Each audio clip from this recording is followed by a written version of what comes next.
Assalamualaikum warahmatullahi wabarakatuh. Sebelum saya memperkenalkan diri, saya teringat kutipan dari Muhammad Hatta, yaitu kemerdekaan tidak menyudahi perjuangan kita, tetapi justru memulai perjuangan yang lebih berat.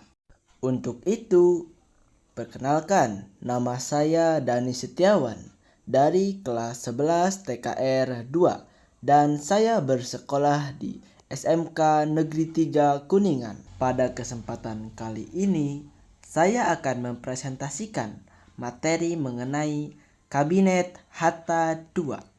Tanpa berlama-lama, mari kita langsung masuk ke pembahasan materinya. Kabinet Hatta II. Daftar isi. 1. Daftar isi. 2. Sejarah terbentuk dan latar belakang. 3. Sistem pemerintahan. 4. Susunan Kabinet Hatta II. 5. Tujuan utama Kabinet Hatta II.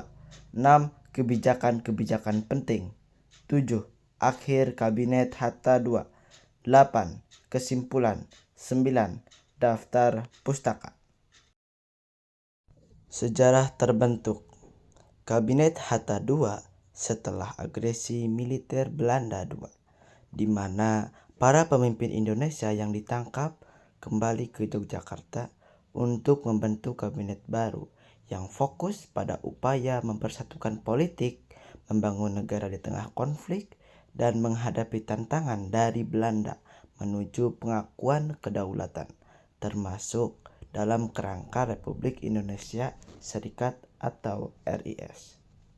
Selanjutnya latar belakang Kabinet Hatta kedua atau Kabinet Hatta II adalah kabinet ke-9 yang dibentuk di Indonesia.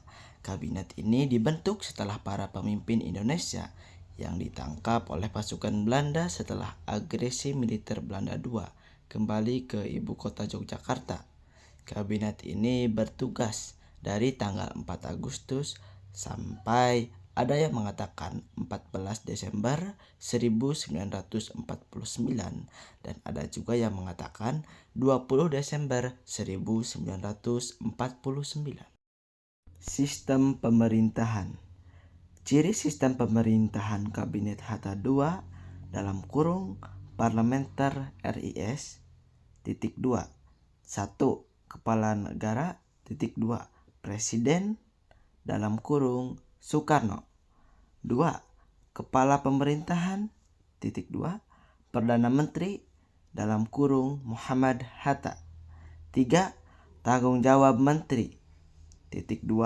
Para menteri bertanggung jawab kepada parlemen RIS. 4.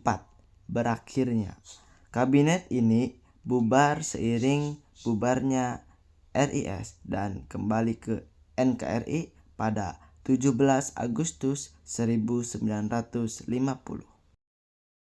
Susunan Kabinet Hatta II. Di sini diperlihatkan ada susunan-susunan Kabinet Hatta II yang dituliskan dari menteri-menteri luar negeri, dalam negeri, dan masih banyak lagi.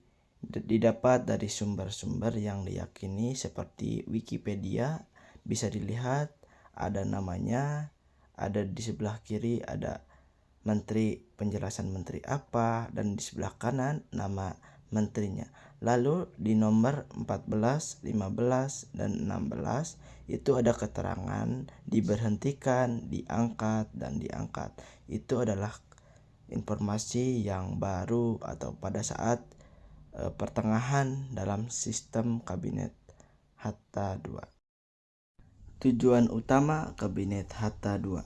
Tujuan utama Kabinet Hatta II adalah melanjutkan tugas Kabinet Hatta pertama, yaitu melaksanakan hasil konferensi meja bundar atau KMB, mempersiapkan pembentukan negara Indonesia Serikat atau RIS, serta mengatasi masalah keamanan dalam negeri, terutama pasca agresi militer Belanda kedua dan sebelum pengakuan kedaulatan, dengan fokus pada penyatuan kembali wilayah dan memperkuat pemerintah pusat.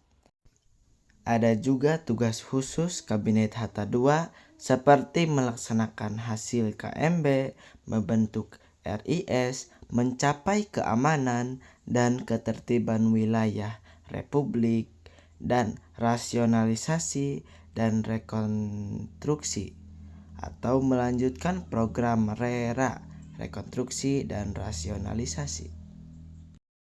Akhir Kabinet Hatta II. Kabinet Hatta II dibubarkan setelah adanya perubahan besar dalam sistem politik Indonesia dengan dibentuknya Republik Indonesia Serikat atau RIS sebagai bagian dari hasil Konferensi Meja Bundar atau KMB dengan diimplementasikan Konstitusi Republik Indonesia Serikat pada tanggal 20 Desember. Kabinet Hatta II secara otomatis dibubarkan dan digantikan oleh Kabinet Republik Indonesia Serikat yang dipimpin kembali oleh Hatta. Kesimpulan, Kabinet Hatta II merupakan kabinet transisi yang berperan penting dalam menata Indonesia setelah pengakuan kedaulatan dari Belanda. Kabinet ini tidak berfokus pada program pembangunan besar, melainkan pada stabilisasi politik, penataan pemerintahan, pemulihan ekonomi, dan penguatan keamanan negara yang saat itu masih rapuh. Di tengah sistem Republik Indonesia Serikat yang tidak sejalan dengan cita-cita nasional, Kabinet Hatta II secara strategis menjalankan pemerintahan sambil menyiapkan jalan kembali ke Negara Kesatuan Republik Indonesia. Dengan demikian, Kabinet Hatta II menjadi penghubung penting antara masa perjuangan kemerdekaan dan terbentuknya Indonesia sebagai negara berdaulat, stabil, dan bersatu. Berikut adalah daftar pustaka untuk menjadi bahan dasar materi di pembahasan kali ini. Demikian pemaparan materi yang dapat saya sampaikan mengenai Kabinet Hatta II. Mohon maaf apabila dalam penyampaian terdapat kekurangan maupun kesalahan. Semoga pembahasan ini dapat memberikan manfaat dan menambah pemahaman bagi kita semua. Saya Dani Setiawan mengucapkan terima kasih atas perhatiannya. Sampai ketemu kembali di video selanjutnya. Wassalamualaikum warahmatullahi wabarakatuh.